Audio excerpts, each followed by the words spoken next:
guys, it has been a week since I've started this truck, and we're going to go ahead and fire it up and make sure she starts. That's one thing I don't like about this truck, is there is no kill switch for the batteries. I try to make sure everything's off when I leave to make sure there's no parasitic drains on it anywhere, but you just never know. You know how these trucks are. It seems like there's always something running the battery. Oh, but the lights are on, so that's good. All right, and it still smells good in here. That's a good thing. But yes, it's been a week. The wife went on a trip with a friend of hers, so I stayed home for a week with the kids. Amazing time with the kids, great time. But now I got to get back on the road. So let's see if she'll fire up.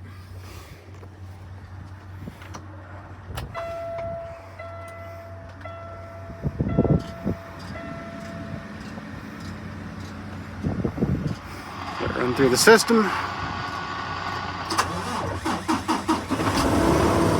Whew.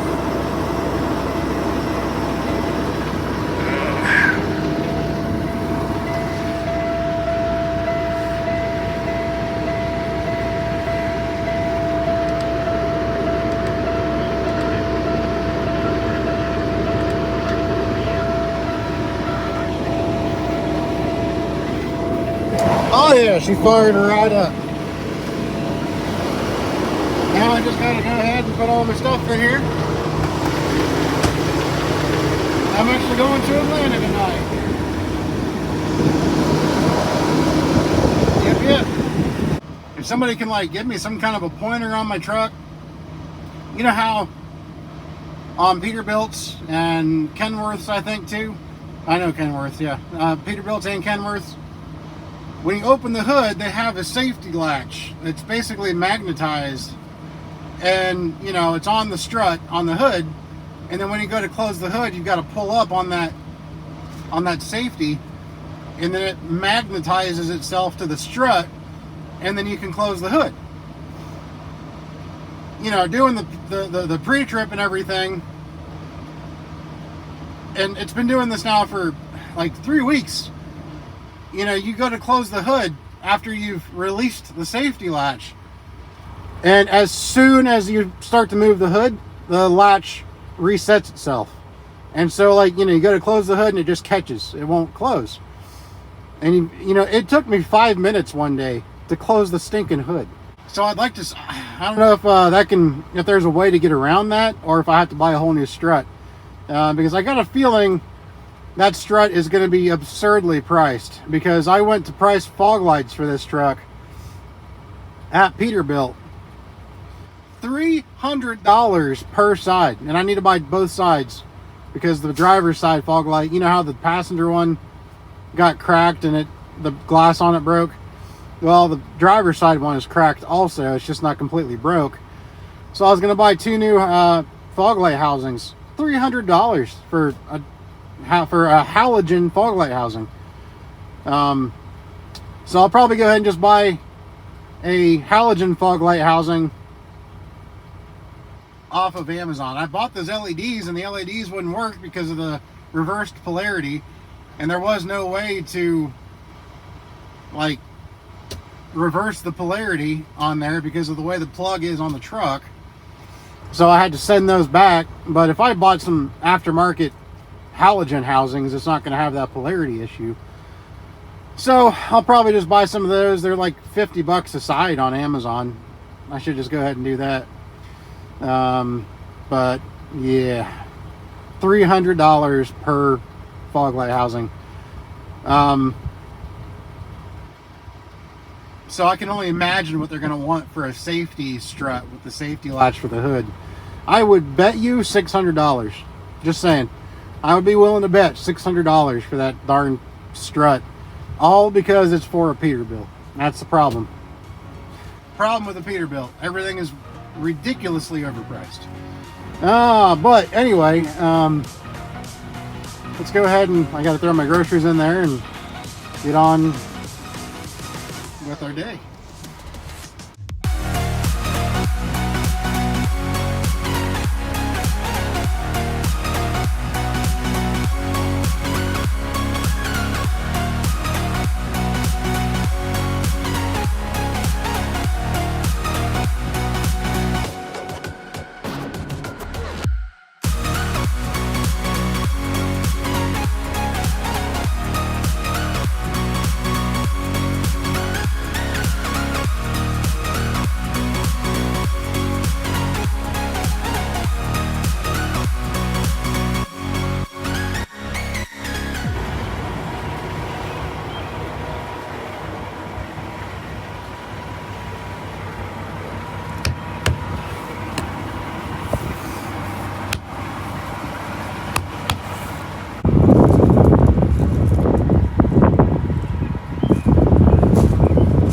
other than needing a bath, she's pretty good.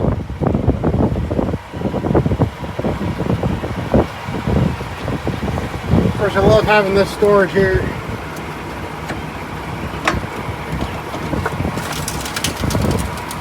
Actually, some chains in there.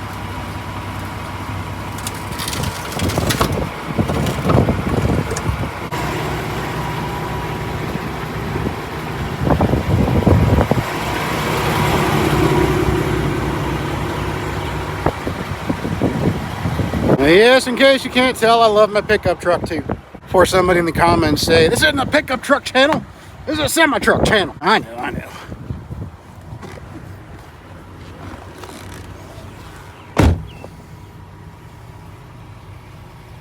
Alright, how about I just go ahead and I show you that strut issue I was talking about on my hood, the hood safety latch. I'll just show you real quick what I'm talking about. This thing right here. See, now the idea is you pull up on that like that and then lifts up and it like magnetizes somewhere in there to hold itself up so you can close the hood, right? So you push it down, now it's locked back in, pull it up, hood should be free to close. Let's try it.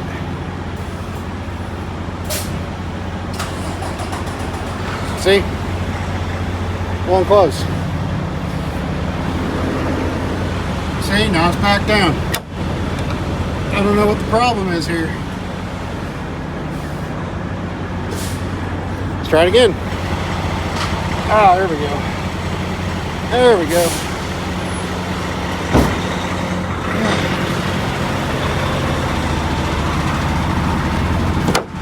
Only took a couple tries on that one. Typically though, like I said, it took me like 5 minutes one time to close the hood. Oh well, that's what I'm talking about though. I don't know if I can, if there's a way that I can bypass that safety latch, or if I have to buy a whole new strut, because the safety latch is part of the strut. It's not even like I can just take it off. It is the strut, so we'll see. By the way, I just got fuel here with my discount at the TA in Carysville, Tennessee. 302 a gallon. That's pretty good.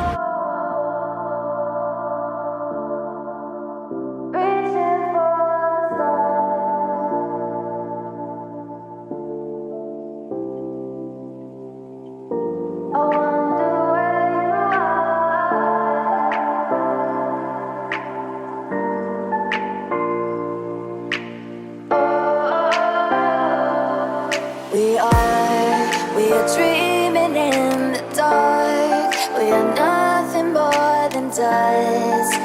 Search but you stay lost.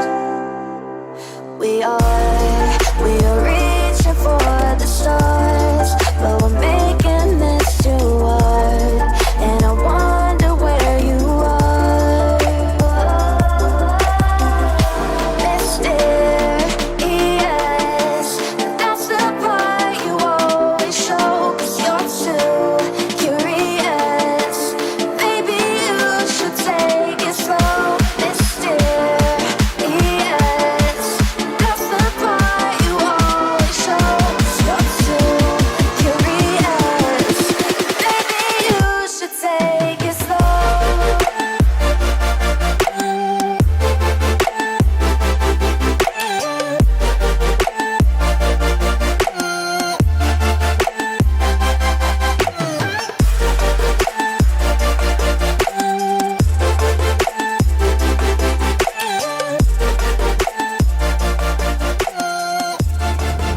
Alright guys, time to put some fuel in the girl. We're stopping here at the the plaza here.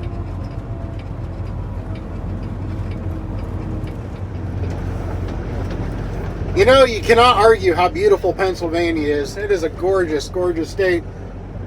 I'd be willing to rank it up there in probably easily the top 10. Not quite the top 5, but easily the top 10. The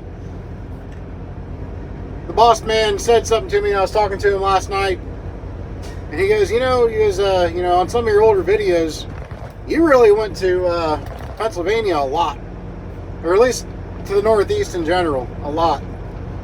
I said, yeah. You know, and he said, yeah. He said, you must have been spending a ton in tolls. I'm like, yeah. Oh, man, I gotta wait for this guy. I'm like, yeah, I was. But really, they've only got one diesel pump here at this toll plaza. Well, that's a bummer. Anyway, I said, yeah, I said, I was, but you know what? I guess what really attracted me to it was just the beauty out here. I mean, yeah, it was decent rates to come into the state from Ohio and whatnot. But now, the rates are obviously not nearly as good anymore on the market, but the beautiful scenery in Pennsylvania attracted me just as much as the rates, I guess. It really is a pretty state to drive through. So later on in the video here, I'm going to go ahead and talk about my update, my 3-month update on the truck, and some of the things I like and don't like about it. But anyway, we'll go ahead and we'll do a little truck tour at the same time. But right now, it's got to wait for this guy to pull up who's not getting fuel. He's just sitting in the freaking fuel lane. You gotta love that. Freaking hot shotter to boot. Anyway, we'll get her done.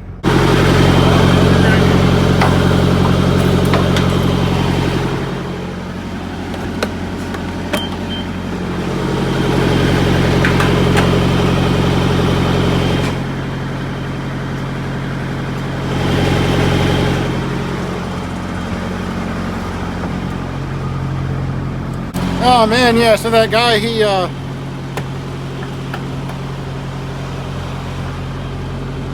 well, it was a hot shot, and I went inside, used the bathroom while he was nowhere to be found.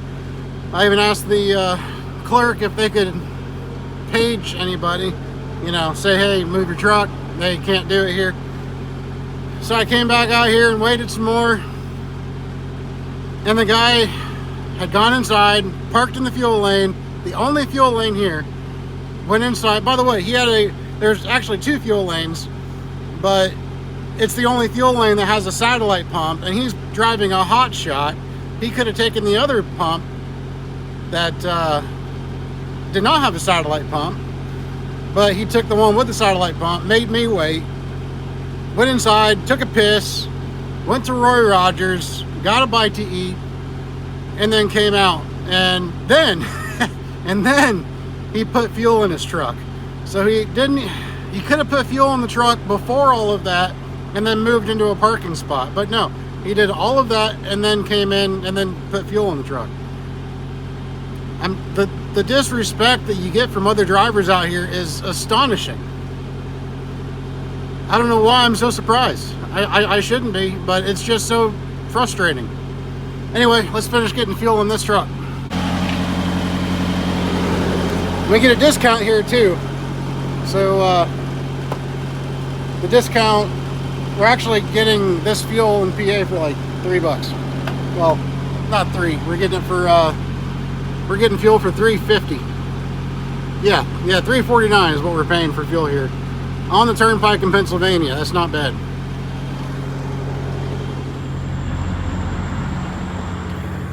Well, this puts a tad of a damper on things a little bit.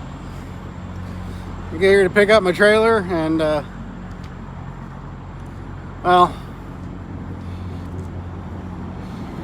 notice this. Wait, now it's on the bead. Hang on a second. Now it's on the freaking bead. What's that?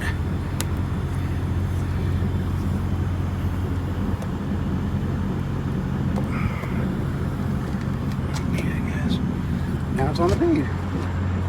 Okay. Well, hang on. Let me call somebody. Now it's on the bead. I might be able to roll. Might just have a small leak. It was off the bead. How did that air system put enough air in there to put it back on the bead? Anyway.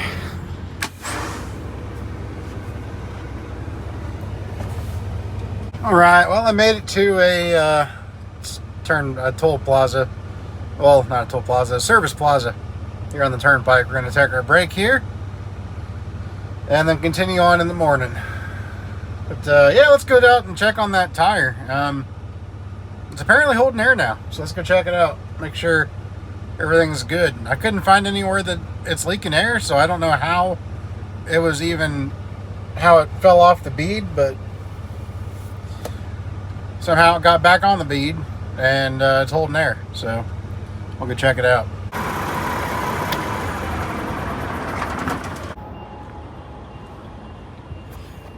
All right, let's go check that tire out. Because yeah, like I said, when I hooked up to the trailer, walked around it, did my pre-trip, and the tire was completely off the bead. I mean, I could stick my fingers. Oh, I hear it. Now I hear it. It looks like it was curbed.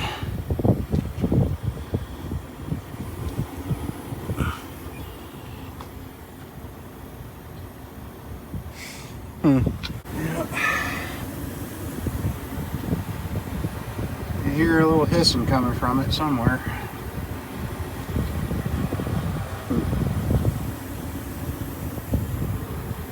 You can see right here, it looks like it was curbed.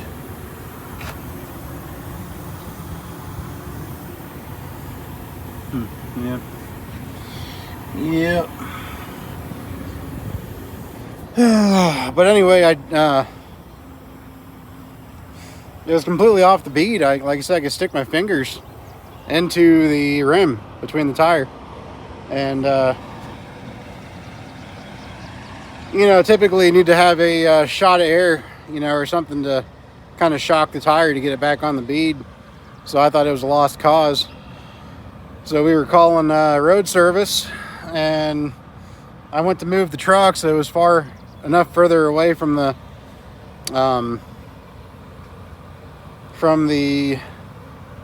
curb so the road service guy could get to it better. And just rolling the truck forward and backing it back up, somehow it reset the bead, surprisingly, and it started taking air with this the central air system. So that's good. It's definitely leaking somewhere.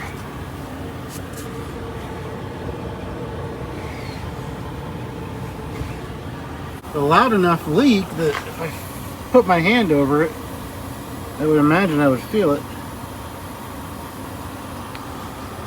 But it really looks like it was curbed pretty good.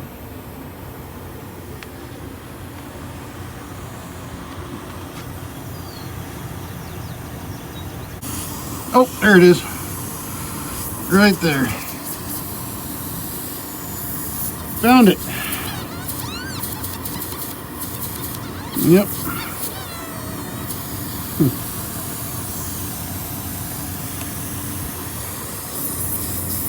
All right. Well, guess we got it found anyway.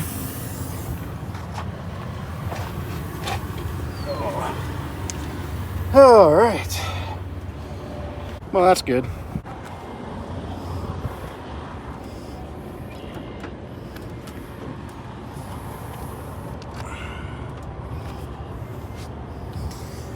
All right, well, guys.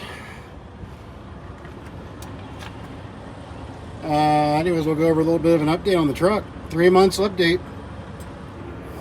I have now put about 32,000 miles on the truck, and still going strong. So, got no complaints. I've had one issue with the coolant, and we got that dealt with. It was this blue hose right there. It was kind of it was leaking at the base where the clamp is,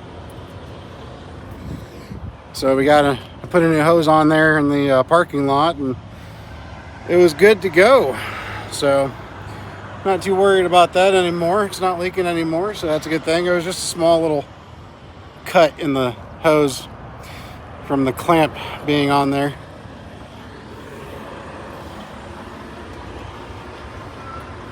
I mean, I really don't have any problems per se. I don't like how this washer fluid has been like dyeing the color We're dyeing the inside of that to be all different colors like it is, but you know.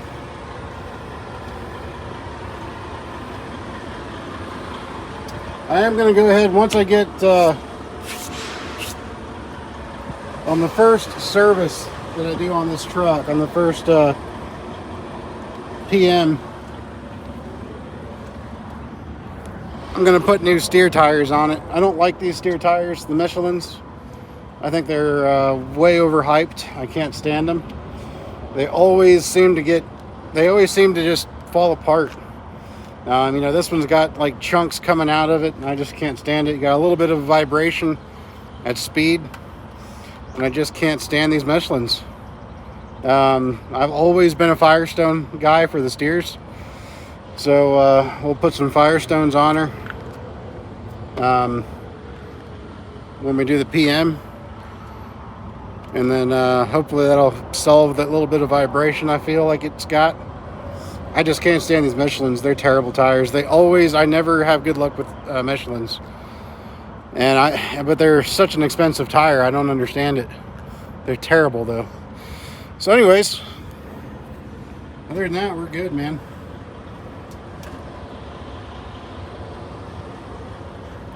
And then of course we have the strut issue on the hood. See how this one's just a plain strut, not a safety latch?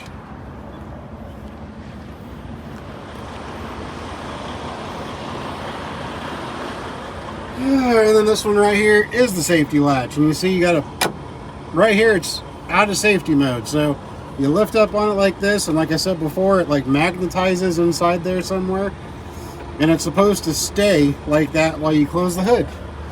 But we'll see how bad it is. We'll see if I can close it on the first try. Every now and again it works, but we'll see.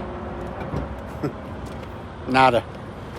Nope, denied. Let's try it again. See, it's back down there.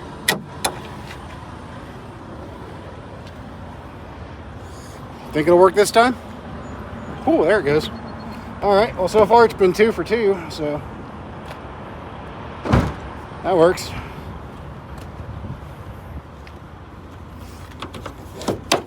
Oh yeah, one thing with this truck too is even though it's got these radar things on there, it has the plate mounts down here. Unlike my Cascadia, which had the aftermarket chrome bumper, and my Peterbilt when I first got it, my 379, I don't have to mount this to the grill. I can mount it straight to the dedicated bracket.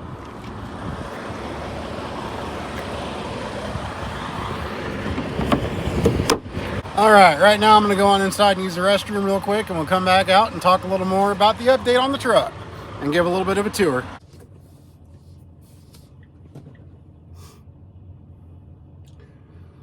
So anyways, yeah, so about the update on this truck. Like I said, it's been about 3 months now. And the only issue that I've had, knock on plastic, is that coolant line on the top of the engine. Just started leaking. Wasn't a bad leak at all, but got it back to the shop, and I had to go find the hose for it, buy some hose and throw it on there, get the new hose on. Good to go. Had new clamps I put new clamps on too. The other ones were just the spring-loaded clamps, and I think that had a little contribution to why it was leaking. So put the more appropriate adjustable screw-on clamps. But yeah, so anyway, obviously one thing I like about the truck is the fuel mileage. I mean, it varies. You know, of course, we've got windy days, we've got calm days. I drive through PA most of the time, PA and Ohio, so I've got the hills of PA, but I've averaged as good as for a round trip, so including loaded and light coming back, about, I don't know, anywhere from 5 to 12,000 pounds coming back. I've averaged on those round trips through PA and everything.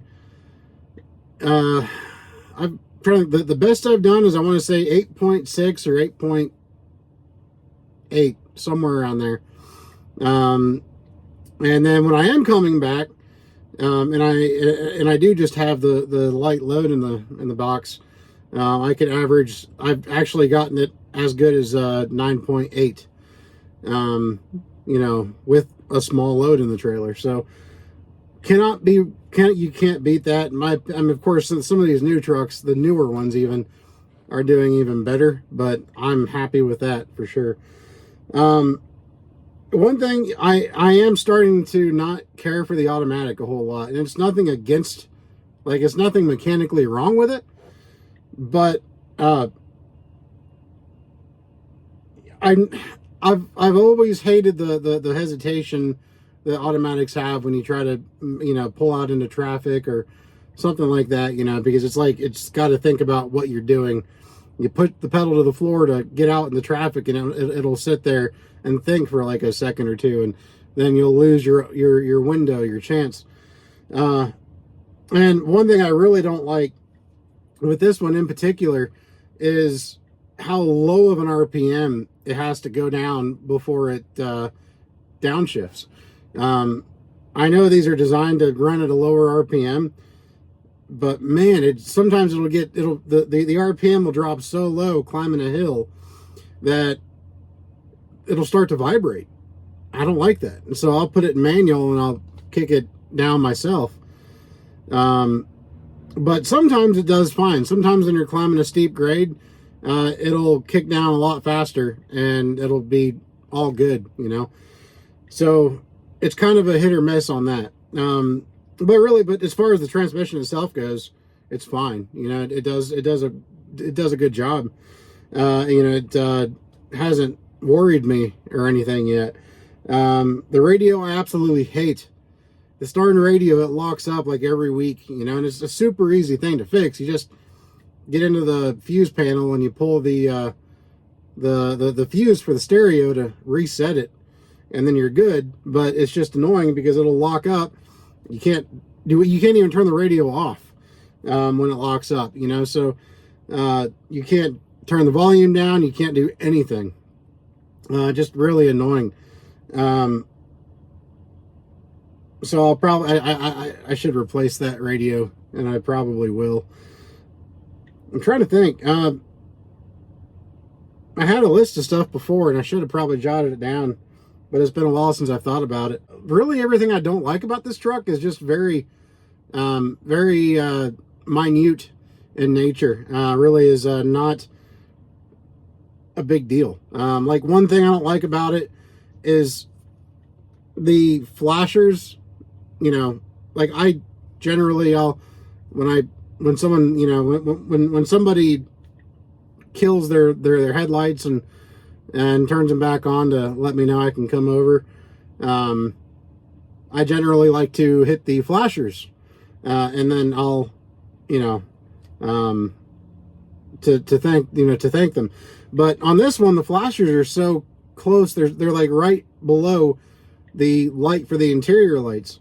And this works the other way around too. When I'm trying to turn the interior lights on, I'll go and I'll flip the other switch on by mistake, and it's just kind of annoying. It's like, what the hell, you know? There could have been a little bit of a better placement for the interior light switch. I feel like they could have put it here in the center somewhere, not over here. But again, that's just a gripe. That's not a big deal at all. I mean, there's really not. Oh, the climate control. That is annoying. This has that automatic climate control, and it is so fidgety, I can't stand it. I'll have it set like it's got you know, automatic climate control, like a thermostat in a house or in a nice car with the digital climate control. Of course, this isn't digital, but it's still got the temperature readings and the automatic setting. And I'll put it on, say, 72 degrees, and out of nowhere, for zero reason, it'll just start to blow super warm or super cold. And it's like, what the hell? And then like I said, it'll start to blow too warm for me. I'll go to, you know, manually adjust it, and you'll have to adjust it damn near all the way to the coldest setting possible before it kicks on to a colder setting. And at that point, it's ice cold. And then you got to find, it's very annoying, very annoying. Again, it's just one of those things. They didn't quite master the automatic climate control on these trucks very well, and it shows. It's been doing pretty good for me, and I'm happy with the fuel mileage. It's comfortable. Now, yeah, as far as what I do like about it, the space. This has it has more space than a Cascadia.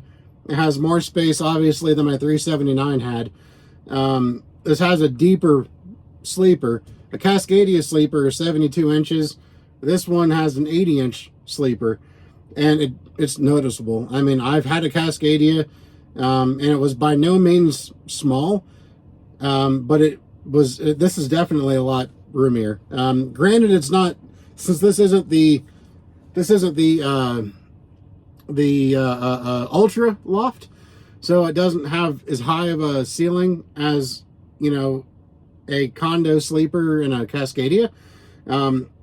It still doesn't feel cramped, even with the midroof, the midroof design, it still feels plentiful back there. So I have no gripe whatsoever about that. I have plenty of storage back there, which I'll show you, and it's just, yeah, I've got no complaints with it. As far as the comfort goes, the comfortability back there, and just the livability and whatnot in this truck. And something else is nice about it too, which really makes a big difference in my book, in my opinion, is, you know, Cascadias they all seem very dark inside, and just, you know, I mean, like, just they're just kind of they're more of they feel like a dungeon, if that makes any sense. They're, you know, they've got that dark theme inside. Doesn't matter what trim you get, it's just a very dark feeling in there. In this truck, everything is a light gray, and it really kind of makes it feel a lot. It's like a house.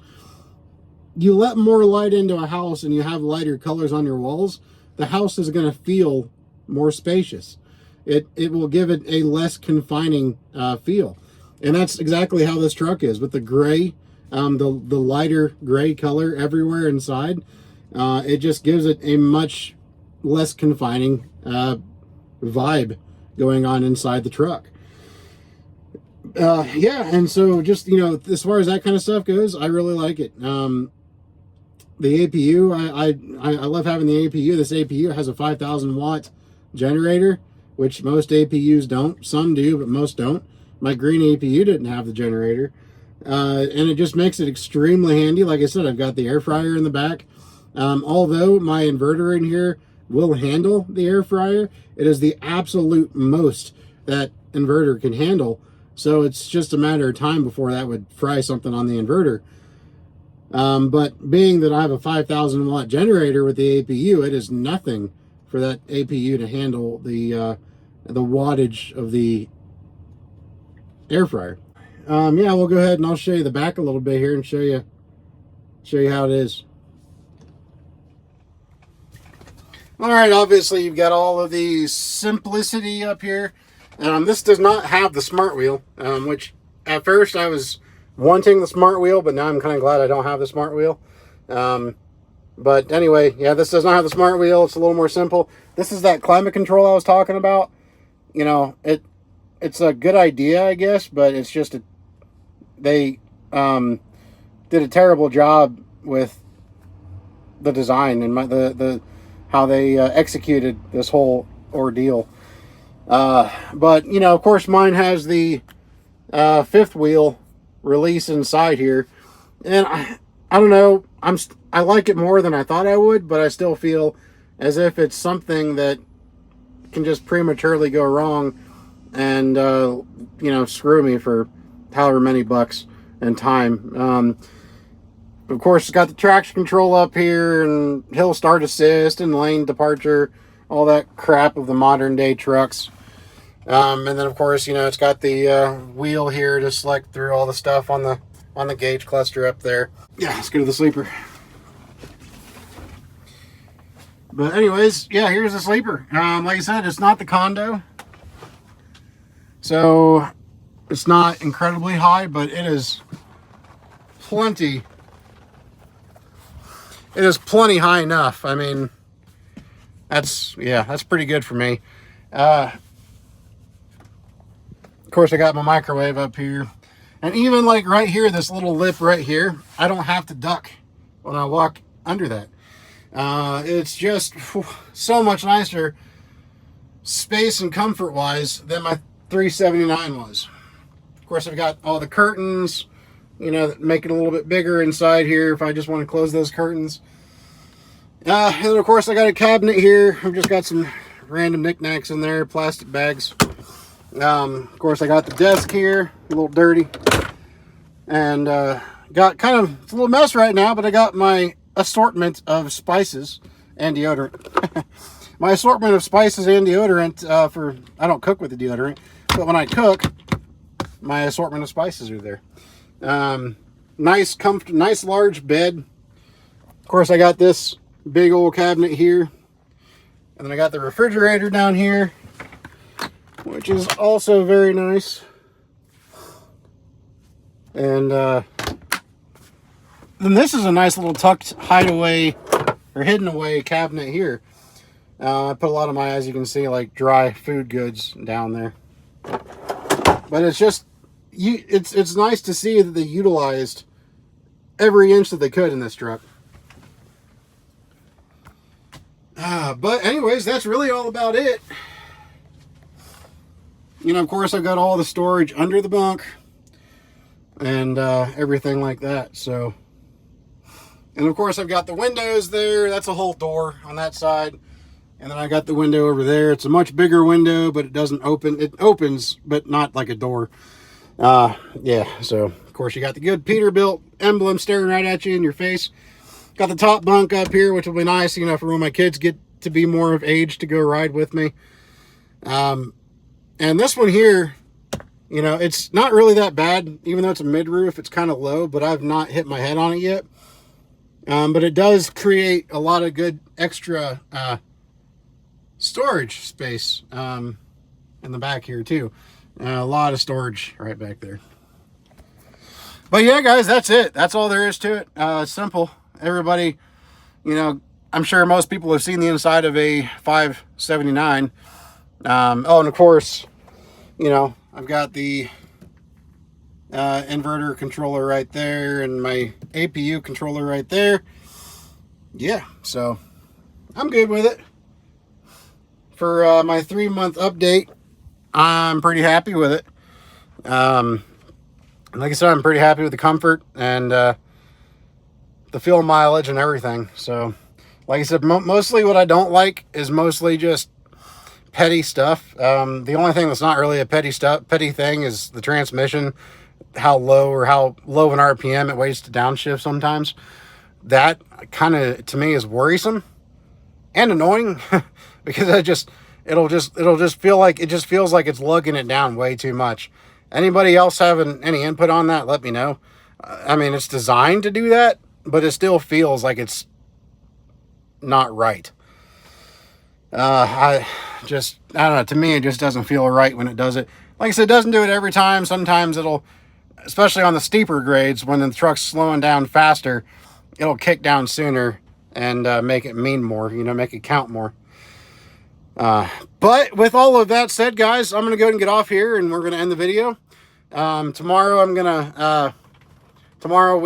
taking my son to Monster Jam in Dayton, Ohio.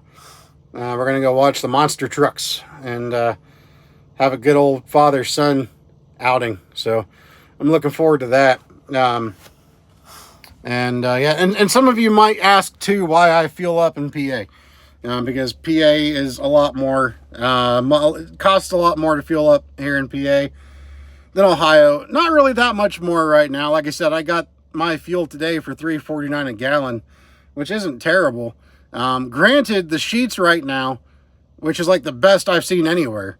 The sheets right now in Jeffersonville, Ohio, on 71 at exit 69, they're at $2.99 at the pump.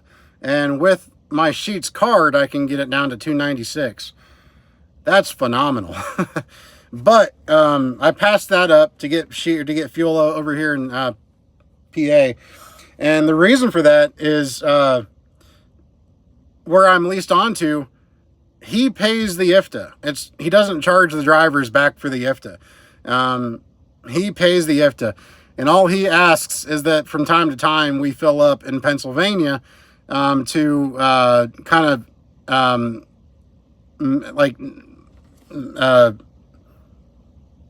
neutralize, you know, what he owes on the IFTA. So, you know, we do it to, you know, make it easier on him, and it you know, he typically still comes out owing a little bit, and we're not paying that much more. So it kind of works out that way, but regardless, you know, he doesn't charge us back for the IFTA. So that's phenomenal right there. There's very, very, very few carriers that don't charge you for your IFTA. You know, there might be a couple, but it's far and few between. But anyways, yeah, so that's about it, guys. You all have a good one out there, and you stay safe. I'm going to go ahead and make some dinner, and I guess I'll edit this video. And you all have like I said, stay safe out there and keep surviving to thrive. I hope you all are doing well with this market right now. Hope you guys have found something, some kind of a life raft out there to hold on to, because we all need it. Everybody needs it right now. But you all have a good one and stay safe, and we will talk at you guys in the next video.